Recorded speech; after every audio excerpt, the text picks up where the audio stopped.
Hello students, good evening. कैसे हैं आप लोग? स्टूडेंट, आज हम ACC SBR का एक नया चैप्टर चालू करेंगे। IAS 12 means income taxes. देखिए, एक कॉन्सेप्ट होता है जो आप लोगों ने F7 में भी पढ़ा हुआ है, डेफर्ड टैक्स का, जिसमें हम लोग डेफर्ड टैक्स असेट्स बनाते हैं या फिर डेफर्ड टैक्स लाइबिलिटी। ठीक है, क्योंकि अब अपन अपने लास्ट चैप्टर्स में से हैं तो इसको नॉर्मली लास्ट में ही पढ़ा जाता है। ठीक है, तो इसमें हम लोग कॉन्सेप्ट समझते हैं कि बेसिकली डेफर्ड टैक्स होता क्या है, ठीक है, और इसका एडजस्टमेंट कैसे करते हैं, क्यों करते हैं, वो सारी बातें हम लोग समझते हैं। बिल्कुल बेसिक से डिस्कस चालू करेंगे, आप बिल्कुल भी चिंता ना करें। देखो, मैं ना आपको बिल्कुल बेसिक से बताने के लिए एक P&L दिखाता हूँ, है ना। जैसे हम लोग नॉर्मली P&L बनाते हैं, स्कूल टाइम में जैसे बनाते थे वैसे बात करते हैं एक बार, फॉर्मेट वगैरह को छोड़ो। अब जैसे मान लो अपन ने जितनी क्रेडिट साइड है उसमें क्या दिखा देते हैं, सारी इनकम्स दिखा देते हैं। इनकम में सबसे मेन इनकम क्या होती है? सेल्स होती है। ठीक है, फिर डेबिट साइड में जो भी खर्चे होते हैं, सारे के सारे एक्सपेंडिचर, परचेज या फिर इनडायरेक्ट एक्सपेंसेस सब दिखा देते हैं। ठीक है, ट्रेडिंग P&L अलग अलग छोड़ो, ट्रेडिंग आजकल जो है अलग से नहीं बनता, P&L में ही ट्रेडिंग बन जाता है। अगर आपको ध्यान हो तो स्कूल्स वगैरह में भी ऐसे ही होता है।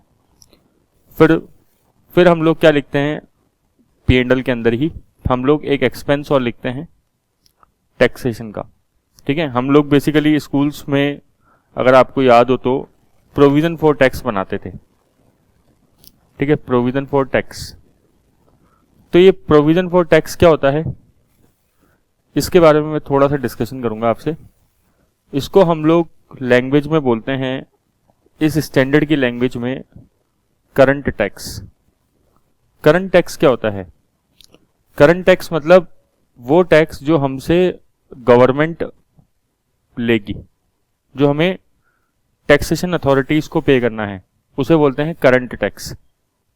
ठीक है, गवर्नमेंट हमसे इनकम पे टैक्स लेगी, लेकिन एक क्वेश्चन मैं आपसे पूछता हूं कि ये जो इनकम होती है, क्या अकाउंट्स के अंदर जो हम इनकम शो करते हैं, वही जो टैक्सेशन अथॉरिटी रियल में जब हमसे टैक्स लेती है, तो वो क्या इनकम सेम होती है या अलग अलग होती है? आप जानते होंगे, आप लोगों ने सबने टैक्स पढ़ा हुआ है। ठीक है, इतना मेरा अजम्पशन रहेगा कि आपने टैक्स पढ़ रखा है। हम यहाँ पे इस चैप्टर में टैक्स नहीं पढ़ेंगे। ठीक है, ये मैं अज्यूम करूंगा कि आपने टैक्स ऑलरेडी पढ़ रखा है ना। मेरे यहाँ पे टैक्स कोई मतलब आएगा, काम भी नहीं आएगा। ठीक है, इस स्टैंडर्ड में हम लोग केवल अकाउंटिंग डिस्कस कर रहे हैं, टैक्सेशन पार्ट की। हम लोग कोई टैक्स नहीं पढ़ने वाले इस सब्जेक्ट के अंदर या इस चैप्टर के अंदर। ठीक है, तो देखो, जब भी इनकम टैक्स अथॉरिटीज हमसे टैक्स लेती है तो अकाउंट्स की इनकम पे नहीं लेती है। अकाउंट्स में तो क्या होता है कि हम लोग बहुत सारे जजमेंट दिखाते हैं। ठीक है, बहुत सारी चीजें ऐसी दिखाते हैं जो इनकम टैक्स वाले मानते ही नहीं हैं। वो लोग जिस इनकम पे टैक्स लेते हैं उसे बोलते हैं टैक्सेबल इनकम। अगर आप लोगों ने टैक्स पढ़ रखा है, चाहे कोई सा ही पढ़ रखा हो, इंडिया का टैक्स पढ़ रखा हो या फिर ACCA में जो आप पेपर जो टैक्स का होता है F6 वो आप दे के आए हो, ठीक है, तो आपने थोड़ा बहुत बेसिक अगर पता हो आपको, तो अकाउंट्स में इनकम अलग होती है और टैक्सेशन में इनकम अलग होती है। ठीक है, और टैक्स अथॉरिटी जो जिस इनकम पे टैक्स लेती है उस इनकम को बोलते हैं टैक्सेबल इनकम। ठीक है, और अकाउंट्स में जो इनकम होती है उसे क्या बोलते हैं? सिंपल अकाउंटिंग प्रॉफिट या अकाउंटिंग इनकम बोल दो आप। अकाउंटिंग प्रॉफिट क्या होता है? Profit before tax. अकाउंट्स में जो इनकम निकलती है, ये जो मैं P&L बनाता हूं अकाउंट्स में, ये किसके हिसाब से बनाते हैं? ऑब्वियसली अकाउंट्स के रूल्स के हिसाब से P&L बनता है। ठीक है, जब हम स्कूल में टैक्स दिखाते थे तो जो प्रोविजन फॉर टैक्स दिखाते थे, ठीक है, वो बेसिकली है क्या? वो करंट टैक्स है। ठीक है, जिसे गवर्नमेंट ने गवर्नमेंट जिस पे income tax, government basically income tax जो लेती है वो हम दिखाते थे यहाँ पे। लेकिन वो इनकम टैक्स की कैलकुलेशन कभी भी स्कूल्स में नहीं होती थी, ना अभी होगी। ठीक है, ना इन क्लासेस में भी नहीं होगी। ये जो प्रोविजन फॉर टैक्स है, इसकी कैलकुलेशन किसके अकॉर्डिंग होती है? किसके अकॉर्डिंग होती है प्रोविजन फॉर टैक्स की कैलकुलेशन? प्रोविजन फॉर टैक्स की कैलकुलेशन होती है टैक्सेशन के रूल्स के हिसाब से, ठीक है। जैसे मैंने बताया कि अकाउंट्स की इनकम अलग होती है, टैक्सेबल इनकम अलग होती है, तो वो इसकी इनकम के अकॉर्डिंग होती है। जैसे मैं आपको देखो सिंपल एक बात बताता हूं। आपको पता है बहुत सारे एक्सपेंडिचर्स ऐसे होते हैं जो अकाउंट्स में अलाउड होते हैं। अलाउड मतलब डेबिट करते हैं हम, लेकिन इनकम टैक्स अथॉरिटीज को उससे कोई लेने देना नहीं है। जैसे कोई भी चीज का प्रोविजन बनाना, जैसे आपने प्रोविजन फॉर वारंटी बना दिया। अब अकाउंट्स में तो आप IAS 37 फॉलो करके प्रोविजन फॉर वारंटी P&L में शो कर देते हो, राइट? ठीक है। इनकम टैक्स वाले जब ये P&L देखते हैं ना, इनकम टैक्स वाले बोलते हैं हमें इस बात से कोई मतलब नहीं है, हम प्रोविजन फॉर वारंटी को P&L में नहीं दिखाते। वो लोग जब जिस प्रॉफिट पे टैक्स लेते हैं वो प्रोविजन फॉर वारंटी को डेबिट नहीं करते, ठीक है ना। प्रोविजन फॉर वारंटी क्या है? बेसिकली एक एक्सपेंस है, ठीक है। बट इसमें क्या है? एस्टीमेट लगा हुआ है। जितने भी प्रोविजंस होते हैं वो सब क्या होते हैं? एस्टीमेट होते हैं। जब इनकम टैक्स अथॉरिटी टैक्स लगाने पे आती है वो कोई भी एस्टीमेट को कंसीडर नहीं करती है। ये बेसिक नियम है, आपको समझना पड़ेगा ये, ठीक है।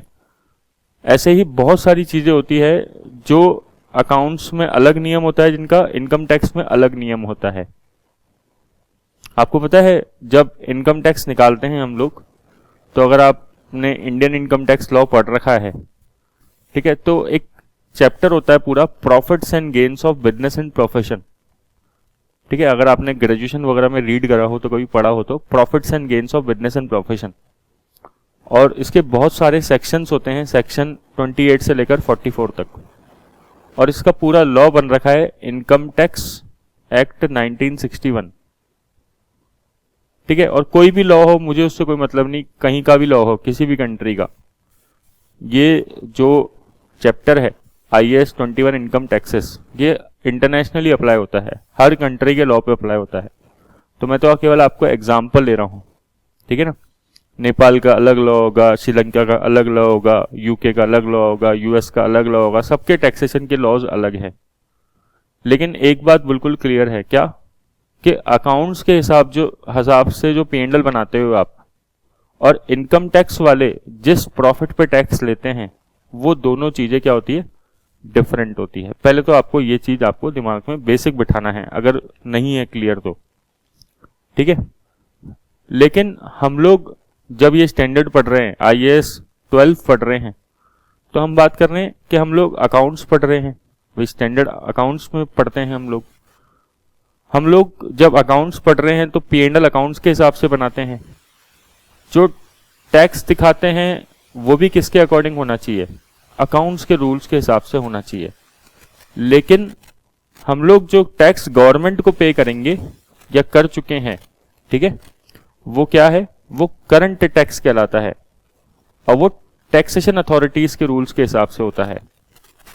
तो आप देख रहे हो यहाँ पे एक गड़बड़ आ रही है। अगर आप समझ पा रहे हो तो दिक्कत क्या आ रही है कि जब P&L बना रहे हो वो अकाउंट्स के रूल्स के हिसाब से बन रहा है। P&L जब हम लोग बना रहे हैं, ठीक है, हम लोग जब अकाउंट्स में P&L बनाते हैं तो वो ऑब्वियसली अकाउंट्स के रूल्स के हिसाब से बनता है, अकाउंटिंग स्टैंडर्ड्स लगा के बनाते हैं। लेकिन उसमें एक आइटम ऐसा आ जाता है जैसे प्रोविजन फॉर टैक्स, ठीक है, या फिर जिसे आप क्या बोलते हो, टैक्स का करंट टैक्स भी बोलते हो, है ना, ठीक है। इधर दिक्कत आ गई मुझे, ये किसके हिसाब से बन गया है? ये जो टैक्स निकला है उसकी कैलकुलेशन बिल्कुल अलग होती है, सेपरेट होती है। इसके लिए हम लोग जब ऑफिसेस जाते हैं तो ऑफिसेस में कंप्यूटेशन शीट बनती है पूरी की पूरी, जिसमें हम लोग क्या करते हैं, अकाउंट्स का जो प्रॉफिट होता है, अकाउंट्स के प्रॉफिट को बेस लेके इसमें कुछ एडजस्टमेंट करते हैं, ठीक है। जैसे कोई प्रोविजन फॉर वारंटी हो गया। अब प्रोविजन फॉर वारंटी हम लोग कहाँ पे दिखाते हैं? हम लोग प्रोविजन फॉर वारंटी अकाउंट्स में दिखाते हैं, बट इनकम टैक्स डिपार्टमेंट उसको अलाउ नहीं करता, डेबिट नहीं करने देता। लेकिन अकाउंटिंग प्रॉफिट में तो वो लेस है। जब मैंने अकाउंट्स का P&L बनाया था तो उसमें जो जितने भी खर्चे दिखाए थे उसमें वारंटी वाला भी प्रोविजन हमने दिखा दिया, तो इससे ये जो अकाउंटिंग प्रॉफिट है कम आया। इनकम टैक्स वाले बोलते हैं इसको ऐड करो वापस से, हमें इससे मतलब नहीं है। ऐसे ही और भी बहुत सारे खर्चे होंगे, मैं अभी नाम नहीं लूंगा एक एक करके सब चीजों का, बाद में जैसे आगे बढ़ेंगे तब नाम लूंगा, कंफ्यूज हो जाओगे वरना भी। तो ये जो प्रॉफिट निकल के आएगा एडजस्टमेंट करने के बाद, कुछ चीजें लेस भी होगी ऑब्वियसली, तो ये होगा टैक्सेबल प्रॉफिट। अब इनकम टैक्स वाले बोलते हैं हम इस टैक्सेबल प्रॉफिट पे आपसे टैक्स लेंगे, ठीक है। और जिस टैक्स को क्या बोलेंगे, करंट टैक्स बोलेंगे।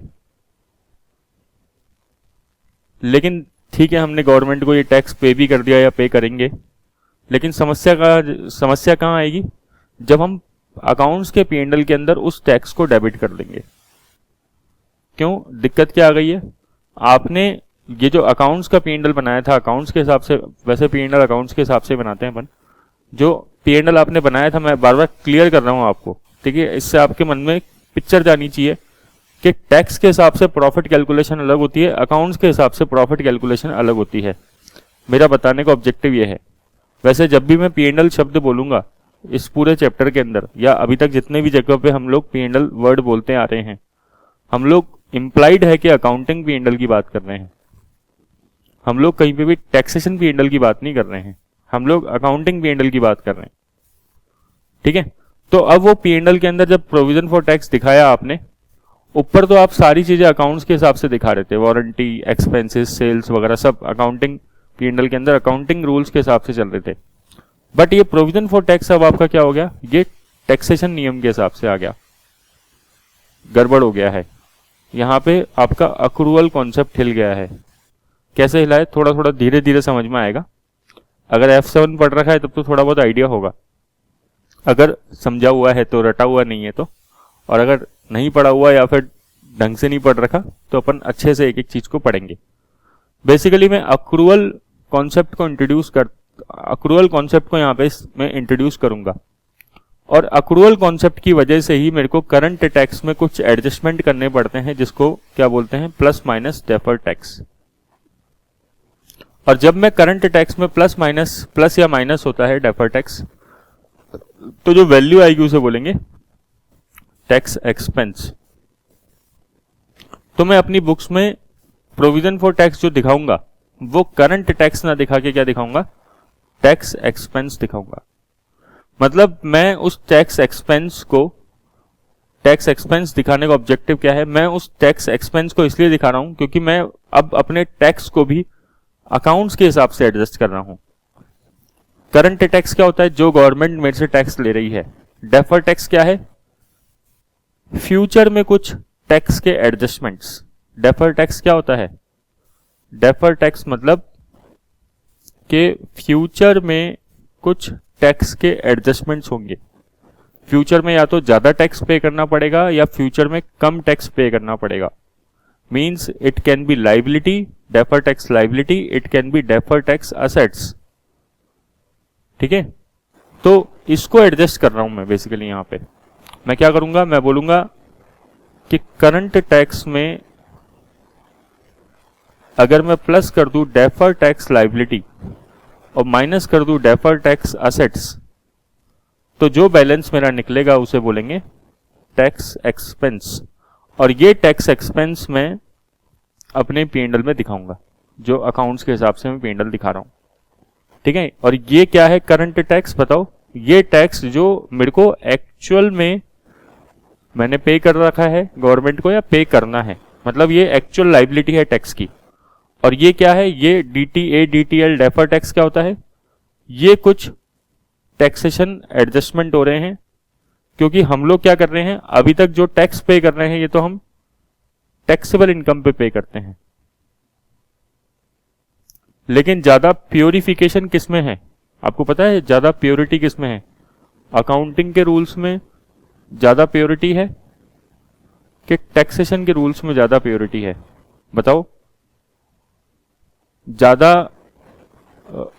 अकाउंट्स मतलब अक्रूवल कॉन्सेप्ट कहां पे फॉलो होता होगा?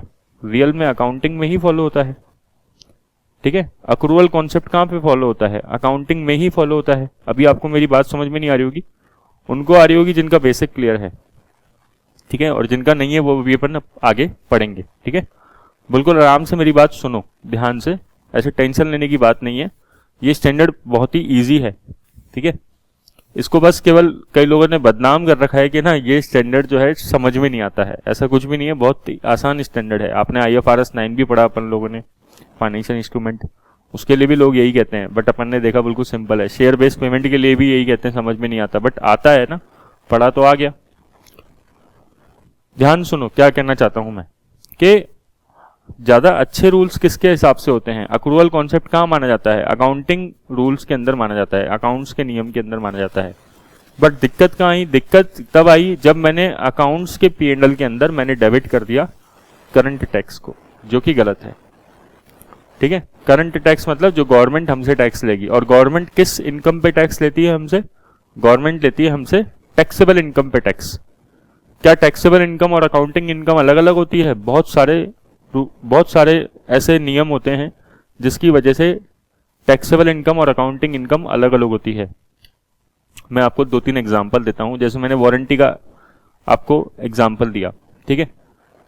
अच्छा एक चीज और समझना, जैसे वारंटी का एक्सपेंस है, हमने बोला प्रोविजन, अकाउंट्स क्या बोलती है, प्रोविजन बना लो वारंटी का, ठीक है, क्योंकि आपने सेल कर दिया गुड्स, अब आपको वारंटी तो पे करनी ही है, वारंटी का खर्चा लगेगा। अब आपका आप पिछले बेस्ट एस्टीमेट देखते हुए जो भी आपने मेथड लगाया उसके हिसाब से आपने प्रोविजन बना दिया।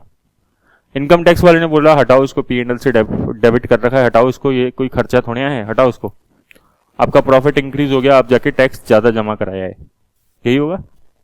सोच के देखो, अगर आपके कोई P&L में एक्सपेंस डेबिट हो रखा था, अकाउंट्स के P&L में कोई एक्सपेंस डेबिट था, इनकम टैक्स वालों ने आपसे रिमूव करवा दिया वो एक्सपेंस, वो बोले कि ये, उसको पता है क्या बोलते हैं रिमूव कराने को, एक्सपेंस को, डिसअलाउड।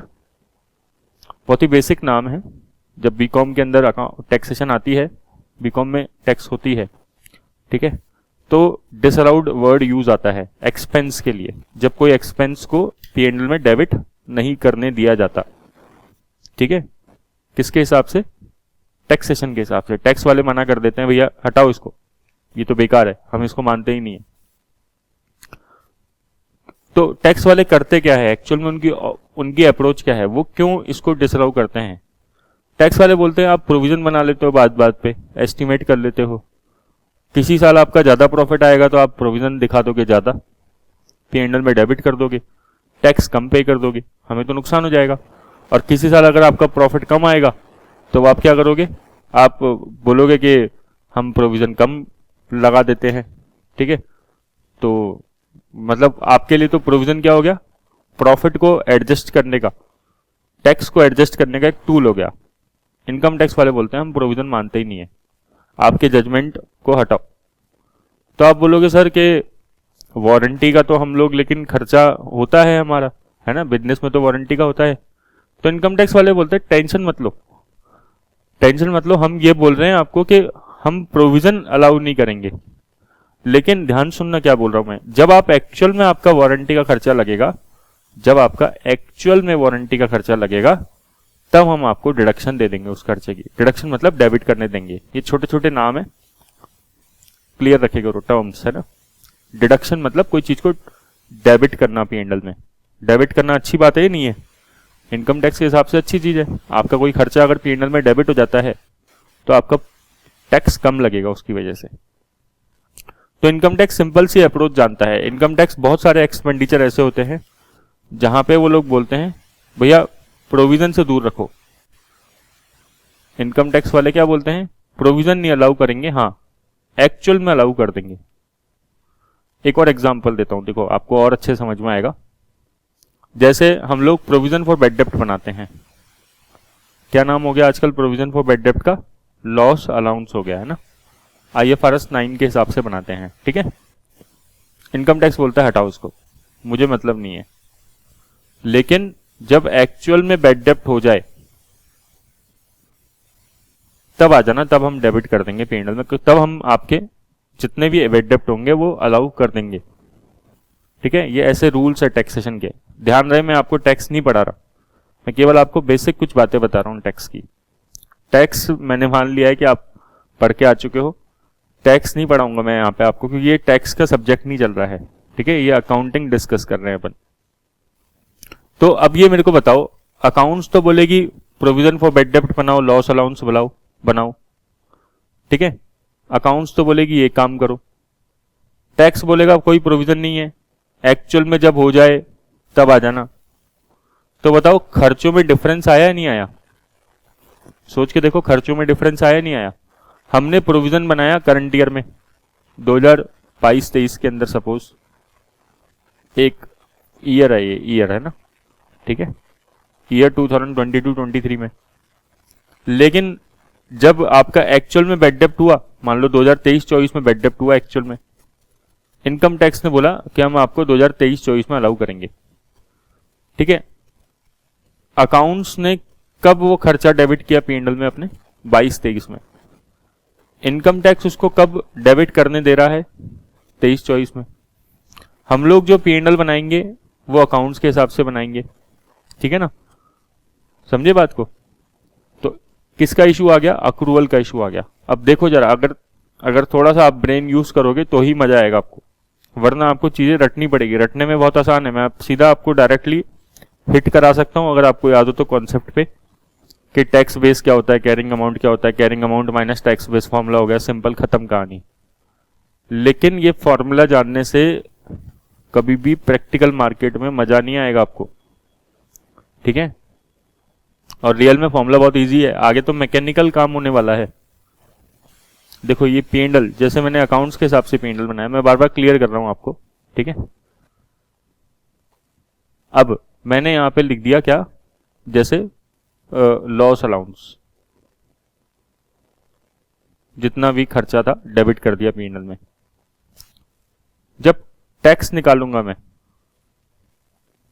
ठीक है, तो टैक्स किसके हिसाब से आएगा बताओ?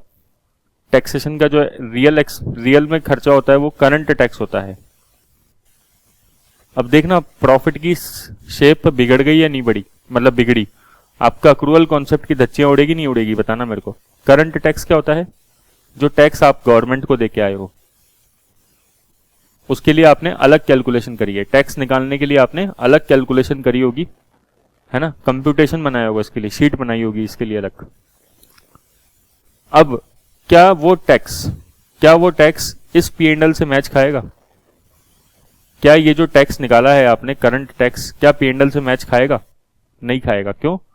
क्योंकि जब आपने करंट टैक्स निकाला तो उसमें तो लॉस अलाउंस डेबिट ही नहीं करने दिया इनकम टैक्स ने आपके 22-23 वाले साल में। मान लो 22-23 का जो पीएनएल बना रहे हो आप, उसमें तो लॉस अलाउंस डेबिट ही नहीं करने दिया इनकम टैक्स ने आपको, तो ये तो मैच ही नहीं खाएगा भाई। आप लॉस अलाउंस अकाउंट्स के हिसाब से जब पीएनएल बनाते हो तो लॉस अलाउंस दिखाते हो, ठीक है, बिल्कुल, ये तो दिखाओगे ही, अकाउंट्स में तो इनकम टैक्स का जोड़ थोड़ा चलेगा। टैक्सेशन जब आप टैक्स लिखोगे, करंट टैक्स खाली लिख के छोड़ दोगे तो ये करंट टैक्स में क्या लेस नहीं है? लॉस अलाउंस लेस नहीं है, ठीक है, मैच ही नहीं कर रहा अब ये। तो इसलिए मेरे को क्या करना पड़ेगा, अब एडजस्टमेंट करना पड़ेगा मुझे इस टैक्स को, करंट टैक्स को, ठीक है ना, क्योंकि मैं अकाउंटिंग पीएनएल बना रहा हूं, मैं अकाउंट्स के हिसाब से पीएनएल बना रहा हूं, तो मुझे इसका एडजस्टमेंट कुछ ना कुछ करना पड़ेगा, इसका एडजस्टमेंट कुछ ना कुछ करना पड़ेगा। तो उसको मैं क्या बोलता हूं? Deferred tax. तो मैं जब करंट टैक्स में डेफर्ड टैक्स लायबिलिटी प्लस करूंगा या फिर डेफर्ड टैक्स असेट्स लेस करूंगा, तब जाके जो ये करंट टैक्स की जगह क्या लिखूंगा, यहाँ पे टैक्स एक्सपेंस लिखूंगा। और टैक्स एक्सपेंस लिखने से क्या हुआ, वो मेरा अब काम ठीक हो गया, ठीक है, ये पीएनएल अब मेरा ठीक बना है, true and fair picture present कर रहा है। अब मैं थ्योरी में इतना ही बता सकता हूं आपको, ठीक है, अब मैं ज्यादा आपको बता पाऊंगा जब मैं आपको प्रैक्टिकल कराऊंगा। तो डेफर्ड टैक्स क्या होता है? फ्यूचर टैक्स कॉन्सिक्वेंस होते हैं। और डेफर्ड टैक्स किस लिए अराइज होता है? क्योंकि दो प्रॉफिट में डिफरेंस होता है, एक तो अकाउंटिंग के प्रॉफिट में और एक टैक्सेबल प्रॉफिट में। अकाउंट्स के हिसाब से प्रॉफिट कैलकुलेट करने के रूल्स अलग होते हैं, इसमें हम लोग क्या फॉलो करते हैं, अपने आईएफआरएस फॉलो करते हैं। इंटरनेशनल अकाउंटिंग स्टैंडर्ड्स फॉलो करते हैं। टैक्सेबल प्रॉफिट के हिसाब, टैक्सेबल प्रॉफिट पे टैक्स निकालते समय हम लोग टैक्स के लॉज फॉलो करते हैं। टैक्सेशन लॉज हर कंट्री में डिफरेंट होते हैं, ठीक है, बट ये स्टैंडर्ड इंटरनेशनली अप्लाई होता है, कोई दिक्कत नहीं है, ठीक है। तो इन दोनों में डिफरेंस होता है, इस वजह से क्या अराइज होता है, डेफर्ड टैक्स अराइज होता है। मैं आपको इस एग्जाम्पल के थ्रू समझाना चाहूंगा। ये मैंने एग्जाम्पल जो लिया है ये कापलान के एसबीआर बुक से लिया है। ऐसा ही मिलता जुलता एग्जाम्पल F7 में भी था, वो भी मैं आपको यहाँ पे कराऊंगा। क्वेश्चन पढ़ते हैं बिल्कुल, है ना, ठीक है, अच्छे से।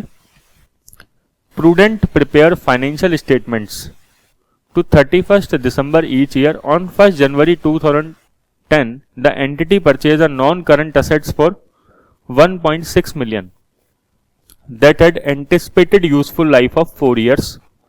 This asset qualified for immediate tax relief of 100% of the cost of assets.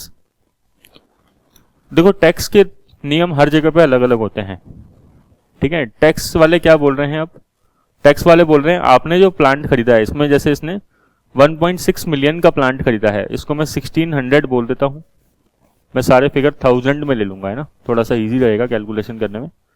तो 1600 का इसने प्लांट खरीदा है। टैक्स वाले क्या बोल रहे हैं, हम आपको 100% इमीडिएटली टैक्स रिलीफ देते हैं कॉस्ट ऑफ असेट्स की। ऐसा हो सकता है, नहीं हो सकता, बिल्कुल हो सकता है, ठीक है। टैक्स वाले कई असेट्स पे होता है जिसमें तुरंत सारे का सारा एक्सपेंडिचर जो होता है वो P&L में एक साथ डेबिट करने देते हैं टैक्स के हिसाब से, टैक्स के अकॉर्डिंग, है ना। जैसे आपने सुना है साइंटिफिक रिसर्च जो होता है, साइंटिफिक रिसर्च का एक्सपेंडिचर P&L में पूरा का पूरा डेबिट हो सकता है, ठीक है। अगेन फिर भी मैं टैक्स की बात नहीं करना चाहता, हालांकि मेरे को टैक्स जो है बोलना नहीं चाहिए, इक्वली आती है जितनी अकाउंट्स आती है, ठीक है, बट फिर भी मैं ऐसे नहीं बोलूंगा, ठीक है। For the year ending 31st December 2010, the draft account show a profit before tax of 2 million. बोल रहा है कि करंट ईयर में प्रॉफिट बिफोर टैक्स कितना है, 2 मिलियन का। पता है ये प्रॉफिट बिफोर टैक्स क्या होता है, अकाउंटिंग प्रॉफिट होता है, इसे बोलते हैं accounting profit. The director anticipate that this level of profit will be maintained for the foreseeable future. बोल रहा है कि जिंदगी भर तक ये प्रॉफिट रहेगा। Prudent payer tax at the rate of 30%। Apart from the differences cost by the purchase of non current asset, there are no other differences between the accounting profit and the taxable profit और the tax base and the carrying amount of net assets. ये क्या होता है मैं आपको बताऊंगा। ये tax base और carrying amount of net assets कहाँ इसने क्यों यूज किया वो अपन डिस्कस करते हैं। Compute the pre and post tax profit for the prudent for the each of the 4 years. 4 years की बात करनी है आपको, inclusive and for the whole as assuming that no defer tax is recognise और defer tax is recognise. बहुत ही प्यारा question है, बहुत ही अच्छा क्वेश्चन है, ठीक है। आपको इसमें ना जो है बताना है 4 सालों का एक तरीके से P&L बनाना है। 4 ईयर्स के बारे में आपको एक स्टेटमेंट बना के देना है प्रॉफिट एंड लॉस का, और बताना है कि अगर डेफर टैक्स P&L में नहीं रिकॉग्नाइज करो और डेफर टैक्स रिकॉग्नाइज करो तो दोनों में क्या डिफरेंस आएगा, ठीक है। क्वेश्चन समझ में आ गया। क्वेश्चन क्या है कि 31 दिसंबर को ये अकाउंट्स बनाता है, 1 जनवरी को इसने प्लांट खरीदा है, 1600 का प्लांट खरीदा है, 1600 का, लाइफ कितनी है 4 साल। टैक्स वालों ने कितनी रिलीफ दे दी, 100%। अच्छा अकाउंट्स वाले कितनी रिलीफ देंगे, अकाउंट्स में डेप्रिसिएशन कितना अलाउड होगा, अकाउंट्स में कुछ नहीं लिख रखा तो स्ट्रेट लाइन मेथड लगा दो डेप्रिसिएशन का। तो 1600 जो है डिवाइडेड बाय 4 कर लो, हर साल डेप्रिसिएशन कितना हो जाएगा 400 का। हर साल अकाउंट्स में डेप्रिसिएशन कितना हो जाएगा 400 का। बट टैक्स वालों ने क्या बोला, टैक्स ने बोला कि हम आपको इकट्ठा 100% का डिडक्शन दे देंगे फर्स्ट ईयर में, इमीडिएट मतलब पहले साल में ही जिस साल आप खरीदोगे। प्रॉफिट जो है हर साल का 2000 का है और बोल रहा है कि केवल इस असेट्स को जो नॉन करंट असेट्स परचेज करी है इसको छोड़ के और कोई डिफरेंस नहीं है अकाउंट्स के प्रॉफिट में और टैक्सेबल प्रॉफिट में।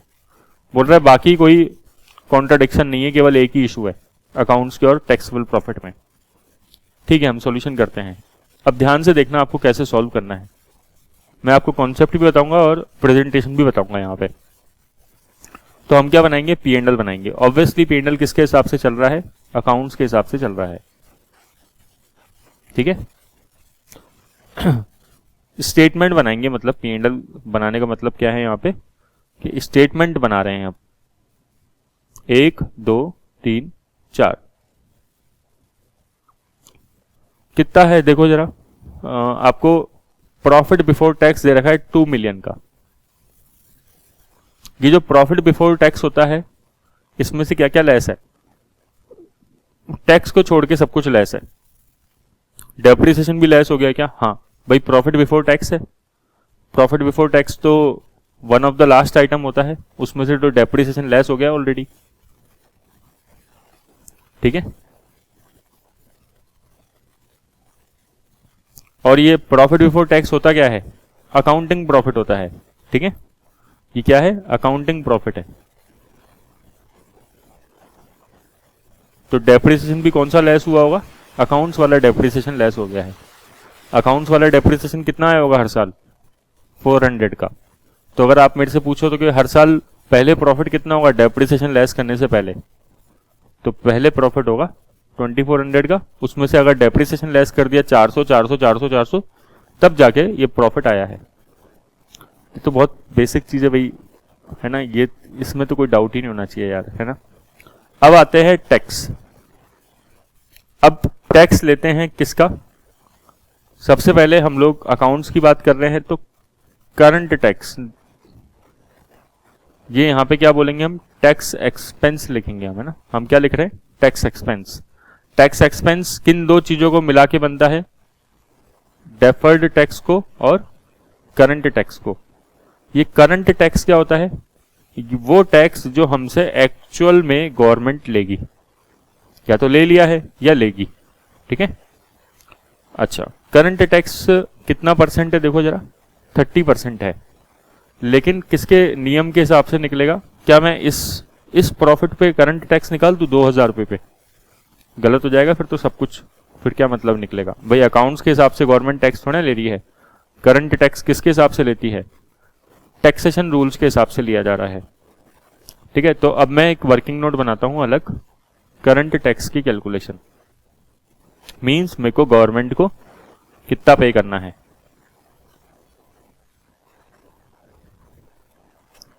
कितने साल है? 4, है ना? मैंने 1 2 3 4 लिख दिया ताकि थोड़ा सा इजी रहे, वरना ईयर के नाम भी लिख सकते हैं ऐसे, कौन सा ईयर है एग्जैक्टली। अब देखो आपको क्या दे रखा था यहाँ पे? प्रॉफिट बिफोर टैक्स दे रखा था। कितने का? 2000 का। अब गवर्नमेंट हमसे टैक्स ले रही है। गवर्नमेंट है ना, गवर्नमेंट देखो, गवर्नमेंट क्या करेगी? गवर्नमेंट है ना आपका P&L मंगाएगी। गवर्नमेंट आपका P&L मंगा रही है। ठीक है, ये मान लो आपका P&L है। गवर्नमेंट ने देखा अकाउंट्स का P&L है, ये तो अकाउंट्स का P&L लिखा हुआ है। अच्छा, प्रॉफिट कितना है हर साल का? 2000 का प्रॉफिट है। अच्छा, इसमें से क्या लेस कर रखा है? अकाउंट्स वाला डेप्रिसिएशन लेस कर रखा है। कितना लेस कर रखा है? 400। गवर्नमेंट के जो ऑफिसर्स हैं, इनकम टैक्स ऑफिसर है, वो क्या बोलेगा? अरे अकाउंट्स का डेप्रिसिएशन लेस कर रखा है, अकाउंट्स का डेप्रिसिएशन लेस कर रखा है, इसको एड बैक करो। डेप्रिसिएशन एज पर अकाउंट्स, इसको एड बैक करो, ये हमारे लिए बेकार है। लेस कर रखा है ना, इसको हटाओ, इसका इफेक्ट खत्म करो, नलीफाई करो। अब डेप्रिसिएशन लेस करो जो हम आपको दे रहे हैं, टैक्स वाला लेस करो। टैक्स वाले ने क्या बोला था कि असेट्स पे 100% टैक्स रिलीफ मिल जाएगा। ठीक है, 100% टैक्स रिलीफ का क्या मतलब होता है? आपने असेट्स कितने की खरीदी है? आपने असेट्स खरीदी थी 1600 की, ठीक है ना? परचेज करिए नॉन करंट असेट्स, तो 1600 का जो है आपको रिलीफ मिल जाएगा पहले साल में ही। तो क्या हर साल मिलेगा, उसके बाद भी मिलेगा? नहीं भाई, पहले साल मिल गया, फिर बार बार थोड़ा मिलेगा। अब टैक्स वाले क्या बोल रहे हैं? अब आपका टैक्स का प्रॉफिट निकलेगा। क्या निकलेगा? टैक्स का प्रॉफिट निकलेगा, जिन पे वो टैक्स टैक्स कलेक्ट करेंगे आपसे ना। तो 2000 प्लस 400 माइनस 1600 कितना हो गया? 800, 2400, 2400, 2400। अब टैक्स वाले बोलेंगे ला भाई टैक्स जमा करा। कितना परसेंट है टैक्स की रेट? 30% है। टैक्स वाले बोलेंगे आ भाई 240 पहले साल में दे, 24 30 72, ये आपका टैक्स निकला है। बताओ इसको क्या नाम देंगे हम? इसको नाम देंगे करंट टैक्स। ठीक है, अब हम क्या कर रहे हैं, हम अपना अकाउंट्स के हिसाब से P&L बना रहे हैं, तो करंट टैक्स तो दिखाना ही पड़ेगा ना।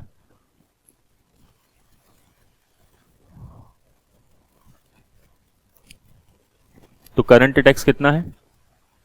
ये रहा 240, 720, 720, 720, राइट। अब इसमें आपको फील आनी चाहिए कि कुछ गड़बड़ हो गया। अकाउंट्स के हिसाब से आपको नहीं लग रहा कुछ गड़बड़ हो गया है? टैक्स वालों ने क्या 240 का टैक्स आपके 2000 की इनकम पे लिया था क्या? अब आप सोचो, टैक्स वालों ने जो 240 का टैक्स लिया है वो 2000 की इनकम पे लिया है या किसी और इनकम पे लिया है? किस इनकम पे लिया है बताना जरा। उन्होंने तो 800 की इनकम पे टैक्स लिया है आपसे 240 का, और आप यहां पे 2000 माइनस 240 कर रहे हो। भाई ये टैक्स माइनस होगा ऑब्वियसली, ठीक है। तो ये तो गड़बड़ हो गया। तो इसलिए हम लोग क्या करेंगे, अब एडजस्टमेंट करेंगे किसका? डेफर टैक्स का। अब इसके लिए आपको एक वर्किंग नोट बनाना है, ठीक है। थोड़ा सा ध्यान से समझना, इसमें आपको क्या करना है। अब ये तो मैं अलग छोड़ देता हूं जगह, ये प्रॉफिट आफ्टर टैक्स आ जाएगा, ये प्रॉफिट बिफोर टैक्स में से टैक्स एडजस्टमेंट करने के बाद। अब सर कैसे बनाएंगे हम लोग ये डेफर टैक्स, कैसे निकालेंगे, और बेसिकली इसका लॉजिक क्या है वो मैं अब आपको और भी थोड़ा खुल के बताऊंगा, ठीक है। इधर ही कर देता हूं मैं काम, ताकि आपको थोड़ा सा इजी रहे समझने में। डेफर टैक्स कैसे कैलकुलेट होता है समझना। डेफर टैक्स के लिए दो चीजें मेरे को चाहिए होती है। एक तो होती है कैरिंग अमाउंट,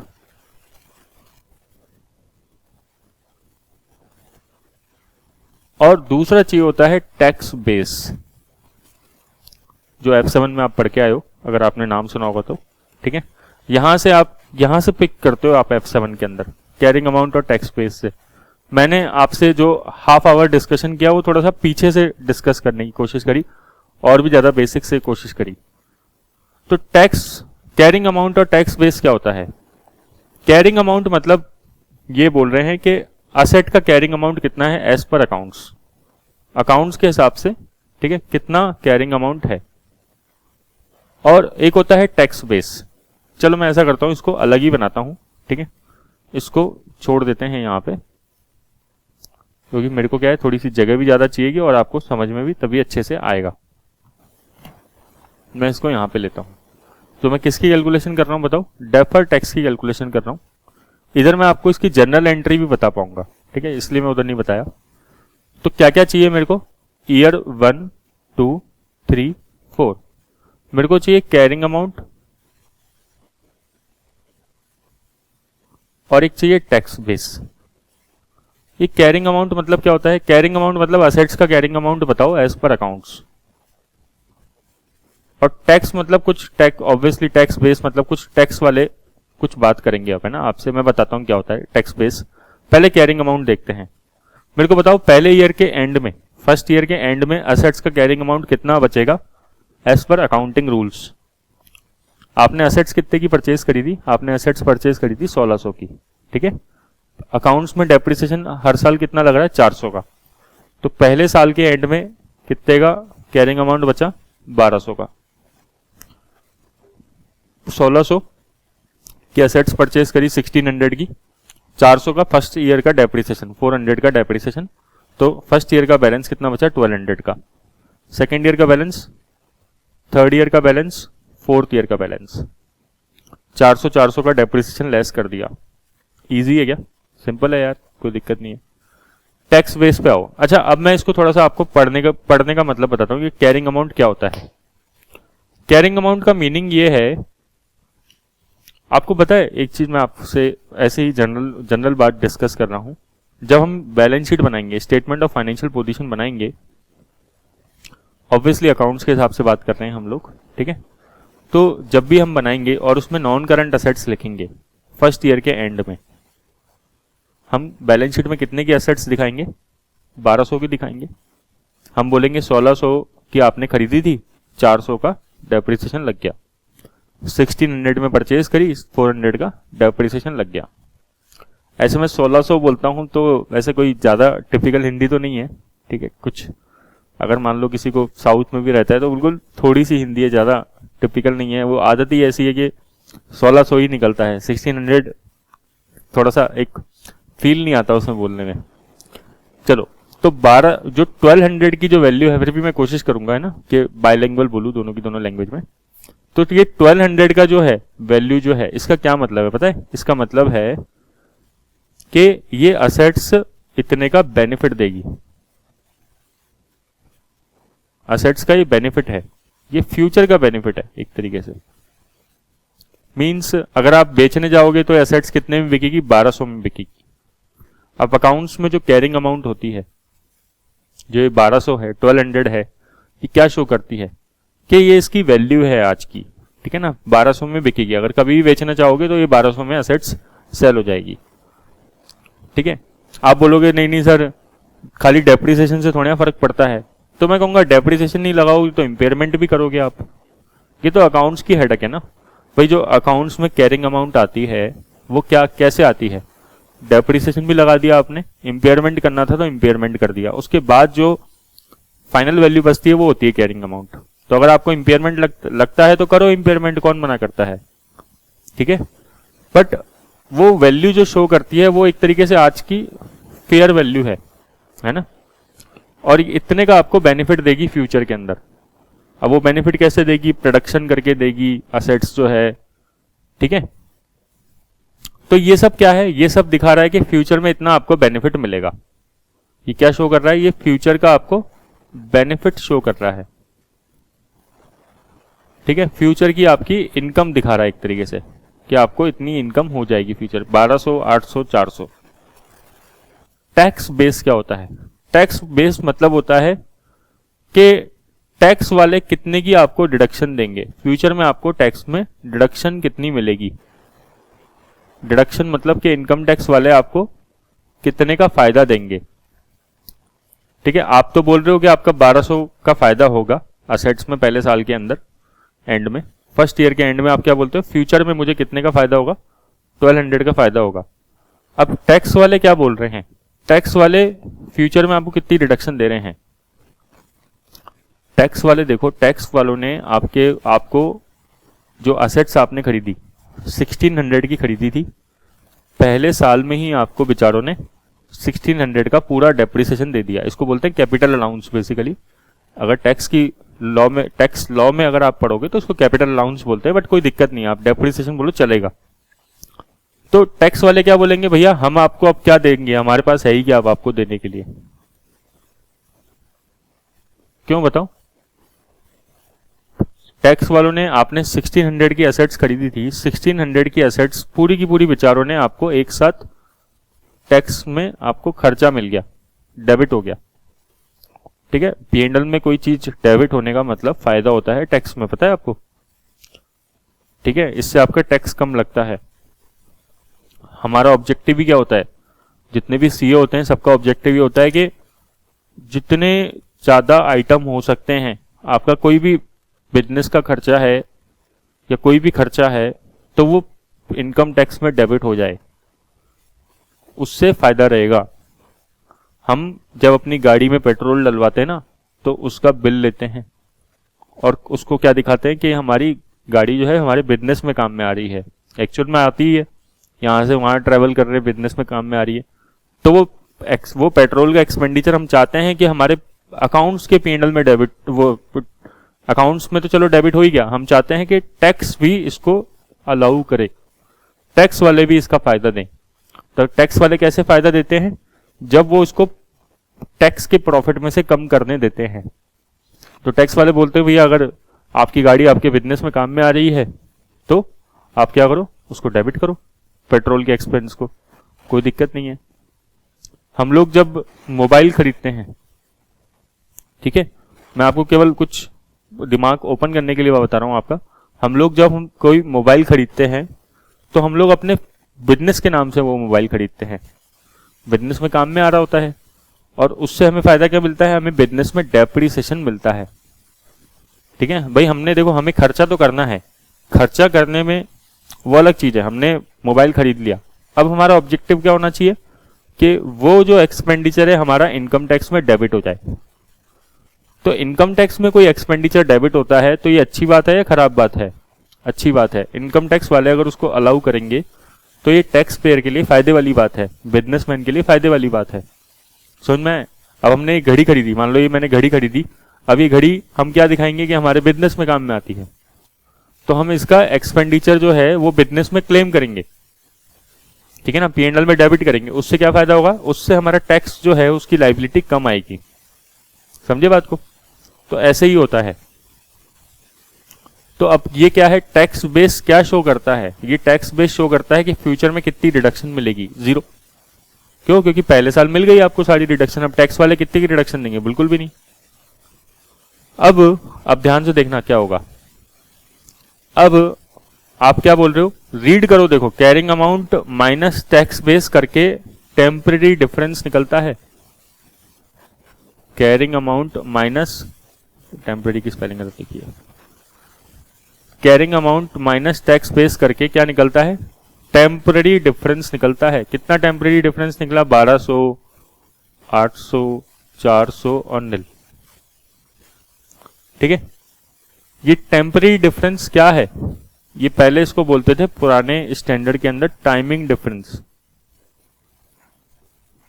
आपको पता है इंडिया में एक AS हुआ करता था, अकाउंटिंग स्टैंडर्ड, आपने पढ़ा नहीं होगा। हाँ, अगर आप में से कोई CA इंटर का स्टूडेंट है या CA फाइनल का स्टूडेंट है तो पहले उसने पढ़ा होगा AS नंबर 22, ठीक है, उसमें इसको बोलते थे टाइमिंग डिफरेंस। तो अब नाम बदल गया है टेम्परेरी डिफरेंस। ठीक है, तो ये है टेम्परेरी डिफरेंस। क्या बोला? पढ़ो, देखो, स्टार्टिंग से पढ़ो। इनकम टैक्स अकाउंट्स में हमें 1200 का फायदा होगा, अकाउंट्स के हिसाब से हमें असेट्स पे कितने का फायदा होगा? 1200 का। इनकम टैक्स बोल रहा है हम आपको कुछ भी डिडक्शन नहीं देंगे। तो ये 1200 की क्या आई आपकी? ये आपका फ्यूचर में लगने वाला क्या है? फ्यूचर में टेम्परेरी डिफरेंस को रीड कैसे करोगे आप? फ्यूचर में लगने वाला, फ्यूचर में आपकी ये इनकम होगी, फ्यूचर में इनकम होगी, तो अब इस पर गवर्नमेंट आपसे क्या लेगी? टैक्स लेगी। टैक्स की रेट कितनी है? 30%। तो 360 है ना। अब आपका फ्यूचर में जब इनकम होगी तो आपसे फ्यूचर में टैक्स लेगी, तो ये क्या बनेगा? Deferred tax liability, DTL।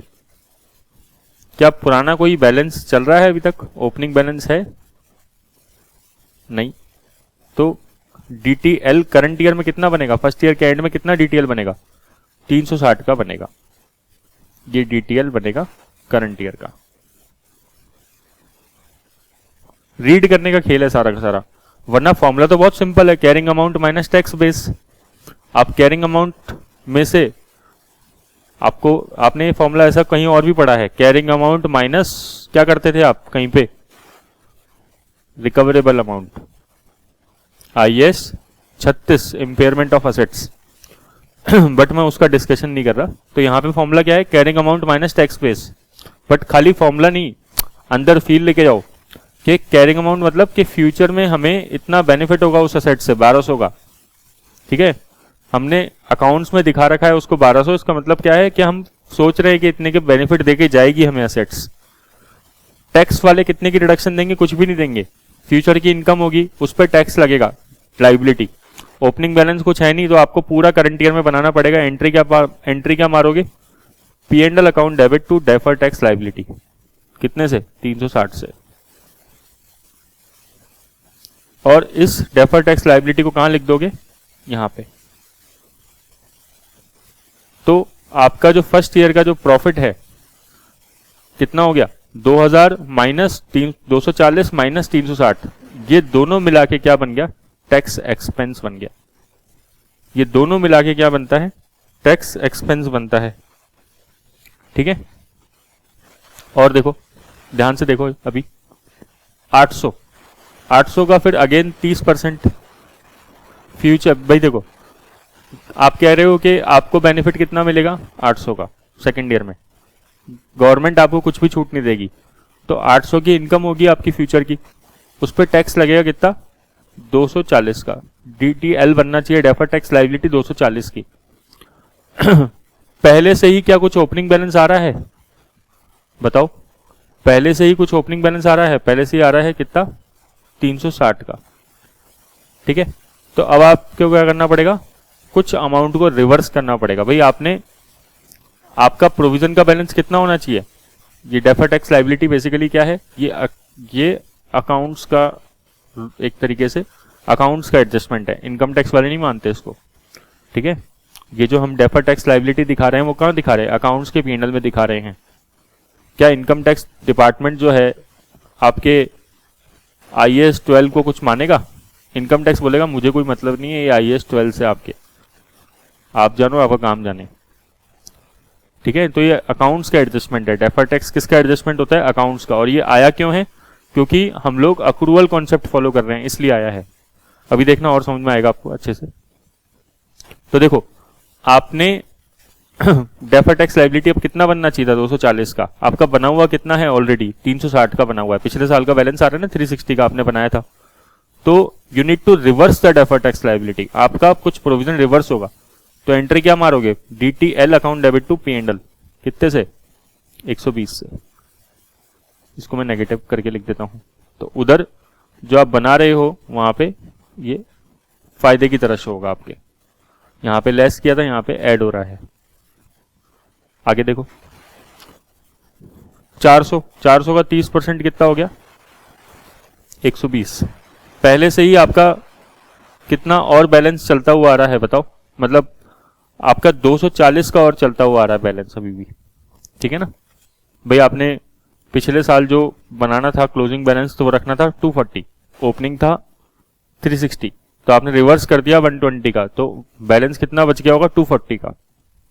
ठीक है, ये लेजर चल रहा है एक तरीके से अगर आप देखोगे तो अब आपको कितना रिवर्स करना पड़ेगा, अगेन 120 का। तो एंट्री क्या डालोगे, DTL account debit to P&L, कितने से, 120 से। ये 120 यहां पे। अगेन इधर आओ, नील का 30% 0। ठीक है, बट ओपनिंग बैलेंस कुछ चल रहा है क्या, ओपनिंग बैलेंस चल रहा है। ओपनिंग बैलेंस कितना आ रहा था अभी भी, 120 का। ये देखो, ये वाला ओपनिंग बैलेंस हो गया होगा। ये क्या है, ये बेसिकली एक तरीके से क्लोजिंग बैलेंस होता है। ठीक है, तो अब क्या हो जाएगा, 120 रिवर्स करना पड़ेगा आपको। तो DTL account debit to P&L entry again 120 से। ध्यान से देखना, अभी खत्म नहीं हुआ मेरा कॉन्सेप्ट। तो प्रॉफिट आफ्टर टैक्स DTL अगर हमने बनाया, डेफर्ड टैक्स बनाया हमने, तो प्रॉफिट आफ्टर टैक्स कितना हुआ, देखो जरा, 2000 minus 240 minus 360, 1400। 2000 minus 720 plus 120, again 1400। 2000 minus 720 plus 120, 1400, और ये भी 1400। सेम आएंगे, तो आपका हर साल का प्रॉफिट कितना रह गया, सेम। कब रहा सेम, जब मैंने क्या बनाया, जब मैंने डेफर्ड टैक्स बनाया तब। अगर मैं डेफर्ड टैक्स नहीं दिखाता, इस क्वेश्चन में दो सॉल्यूशन मांगे ना, अगर no deferred tax is recognise, अगर no DT no deferred tax, अगर डेफर्ड टैक्स नहीं रिकॉग्नाइज करेंगे तो क्या होगा, आपके प्रॉफिट की देखो अभी धच्चियां उड़ेगी। कैसे, अक्रूवल कॉन्सेप्ट हिलेगा पूरा का पूरा।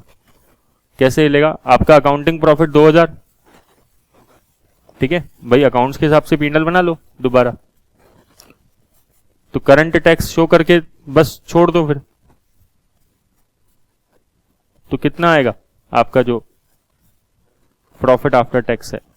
भाई अकाउंटिंग प्रॉफिट हो गया, ये PBT मतलब जैसे हम बोल रहे हैं, ये टैक्स हो गया। ठीक है, तो 2000 माइनस 240 कितना, 1760। 2000 माइनस 720 1280, फिर 1280 1280। क्या प्रॉफिट का शेप बिगड़ा नहीं बिगड़ा, इधर आपका प्रॉफिट कितना आ रहा है, 1760 ज्यादा आ रहा है, इधर तीनों सालों में कम आ गया। अक्रूवल कॉन्सेप्ट बिगड़ा, दिख रहा है आपको या नहीं दिख रहा है, ये बिगड़ा हुआ। थोड़ा सा और गहराई में जाना चाहोगे, ये तो डेफर्ड टैक्स हमने रिकॉग्नाइज किया तब, जब डेफर्ड टैक्स रिकॉग्नाइज नहीं किया तब। लेकिन डिफरेंस क्यों आया, एक तो तरीका ये सोचने का के कैरिंग अमाउंट में से टैक्स बेस एडजस्ट करके देखो, और आपको यही एग्जाम में यूज करना होता है, यही मांगता है वो, ठीक है। बट इतना डिटेल में नहीं मांगेगा, थोड़ा सा हमने डिटेल ज्यादा कर दिया इसको, ठीक है, थोड़ा सा कम ही लेगा वो। बट एक इसका दूसरा सोचने का तरीका भी है। दूसरा क्या सोचने का तरीका है भाई, देखो ध्यान से समझना, केवल सोचो अब आप, है ना, लिखो विखो कुछ भी मत। आपको टैक्स वालों ने कितना आपको डेप्रिसिएशन दिया, अलाउ कितना किया, टैक्स वालों ने डेप्रिसिएशन कितना अलाउ किया, अलाउ मतलब डेबिट कितना करने दिया। आप सर हमें टैक्स वालों ने पूरा का पूरा 1600 फर्स्ट ईयर में डेबिट करने दे दिया, ठीक है, मतलब आपको पूरा का पूरा टैक्स वालों ने 1600 का डेप्रिसिएशन चार्ज करवा लिया फर्स्ट ईयर में, ठीक है। अच्छी बात है या नहीं है आपके लिए? सर बहुत अच्छी बात है। क्यों अच्छी बात है? क्योंकि हमें फर्स्ट ईयर में गवर्नमेंट को टैक्स कम पे करना पड़ा। बात दिमाग में बैठी या नहीं बैठी? सोचो, फर्स्ट ईयर में, अब मैं आपको केवल फील लाने के लिए समझा रहा हूं, अदर देन नंबर्स, ठीक है। फर्स्ट ईयर में हमें टैक्स गवर्नमेंट को कम देना पड़ा। अच्छी बात है या नहीं है? बिल्कुल अच्छी बात है। आपका पूरा 1600 का एक्सपेंडिचर एक बार में डेबिट कर दिया आपने P&L में। अच्छा, इससे आपका टैक्स बहुत कम आया। कितना टैक्स आया फर्स्ट ईयर में? फर्स्ट ईयर में आपने केवल कितना गवर्नमेंट को टैक्स पे करा? 240 का। सेकेंड ईयर में जब टैक्स डिपार्टमेंट के पास जाओगे, टैक्स डिपार्टमेंट कुछ डेप्रिसिएशन दोबारा डेबिट करने देगा? नहीं करने देगा। देखो कहां करने दिया, कुछ भी नहीं करने देगा। सेकेंड ईयर में भी नहीं करने देगा, थर्ड ईयर में भी नहीं करने देगा, फोर्थ ईयर में भी नहीं करने देगा। वो क्या बोलेगा, भैया 1600 का असेट था, 1600 का असेट्स आपने पूरा का पूरा एक बार में P&L में डेबिट कर तो लिया, जान लोगे क्या? भाई जान लोगे क्या हमारी कि बार बार P&L में डेबिट ही करते रहोगे क्या? एक्सपेंडिचर को डबल करोगे? तो वो अब नहीं मिलेगा। तो आपको टैक्स ज्यादा देना पड़ेगा। जो पहले आप गवर्नमेंट को कितना टैक्स पे कर रहे थे फर्स्ट ईयर में 240 का, वो टैक्स 720 का हो जाएगा। क्यों? क्योंकि डेप्रिसिएशन क्या हुआ, डेप्रिसिएशन आपका नहीं लगा, इस बार डेप्रिसिएशन 0। तो शेयर होल्डर को आप अगर प्रॉफिट दिखाते डेफर टैक्स हटा के, तो पहले साल में तो आप शेयर होल्डर को दिखाते, वाह देखोगे टैक्स जो है हमें कितना सा पे करना पड़ा, 240 का, ठीक है। तो प्रॉफिट कितना आया? बहुत ज्यादा आया प्रॉफिट। सेकेंड ईयर में प्रॉफिट एकदम से कम हो गया। शेयर होल्डर पूछते भाई क्या हो गया, ऐसा क्या काम कर दिया आपने, ऐसा इतना प्रॉफिट कैसे फ्लक्चुएट हो गया एकदम से? तो इसलिए आपको क्या करना पड़ेगा, डेफर टैक्स दिखाना पड़ेगा। डेफर टैक्स आपको फ्यूचर के फ्लक्चुएशन से बचाता है। डेफर टैक्स कुशन प्रोवाइड करता है। कुशन समझते हो ना, कुशन क्या बोलते हैं उसको, कुशन को हिंदी में? गद्दा है, गिरेंगे तो लगेगी नहीं, ठीक है ना, एक तरीके से वो प्रोवाइड कर रहा है आपको, कुशन प्रोवाइड कर रहा है, ठीक है। वो कह रहा है कि भाई आप अक्रूवल कॉन्सेप्ट फॉलो करो, आपका भले ही करंट ईयर में टैक्स 240 लगा, बट गवर्नमेंट आपसे बाद में टैक्स मांगेगी और 360 का। तो फर्स्ट ईयर में इसलिए आपने बोला कि लाइबिलिटी है 360 की, और सेकेंड ईयर में क्या हुआ, वो लाइबिलिटी अब रिवर्स हो रही है। सेकेंड ईयर में, थर्ड ईयर में, फोर्थ ईयर में, समझ में? ऐसे होता है। अच्छा, इसमें आप एक चीज कह सकते हो कि हर साल प्रॉफिट सर सेम क्यों है? वो तो क्वेश्चन ने केवल समझाने के लिए दिया है। वैसे हर साल जो है प्रॉफिट सेम नहीं रहता, ऑब्वियसली हम भी जानते हैं, बट क्वेश्चन ने केवल एक चीज दिखाने के लिए दी है आपको, और कुछ भी नहीं है। आप चाहो तो ये सॉल्यूशन भी देख सकते हो उसका, बट सॉल्यूशन जिससे अपन को ज्यादा मतलब है वो ये है, ठीक है। इसको टोटल करने का कोई फायदा नहीं है, फालतू में टोटल कर रखा है। तो 1400 1400 1400 1400। अच्छा, आप देख रहे हो यहाँ पे ये जो टेम्परेरी डिफरेंस है, ये किस वजह से पैदा हो रहा है? टाइमिंग की वजह से पैदा हो रहा है। क्यों? टैक्स वाले आपको डेप्रिसिएशन कितना अलाउ कर रहे हैं एक बार में? 1600 का। अकाउंट्स आपको डेप्रिसिएशन कैसे अलाउ कर रही है? 400 400 400 400 कर रही है, बट वो भी 1600 कर रही है, बट स्टाइल अलग है। टैक्स वाले बोल रहे हैं एक साथ ले जाओ, अकाउंट्स वाले बोल रहे हैं टुकड़े में आओ, धीरे धीरे आओ। तो टाइमिंग डिफरेंस है ना, इस टाइमिंग डिफरेंस की वजह से ही क्या पैदा होता है? डेफर टैक्स पैदा होता है। इस टाइमिंग डिफरेंस को टेम्परेरी डिफरेंस भी बोला जाता है। पहले इसको टाइमिंग डिफरेंस ही बोलते थे, अब नाम चेंज कर दिया। तो टेम्परेरी डिफरेंस की वजह से ही क्या पैदा होता है, क्या पैदा होता है बताओ? टेम्परेरी डिफरेंस की वजह से ही डेफर्ड टैक्स पैदा होता है। फिर भी मैंने आपको जो बात है अपनी वो थोड़ी सी बताई है, मैं आपको इसी को ही मतलब एक और एग्जाम्पल करा के ऐसा ही वापस से सेम टू सेम तो नहीं लेकिन कुछ ऐसा ही करवा के वापस से अपनी बात को कन्वे करने की कोशिश करूंगा, ठीक है ना। जिनको ये स्टैंडर्ड टिपिकल लगता है उनको थोड़ा सा आराम मिलेगा। चलिए, थैंक यू।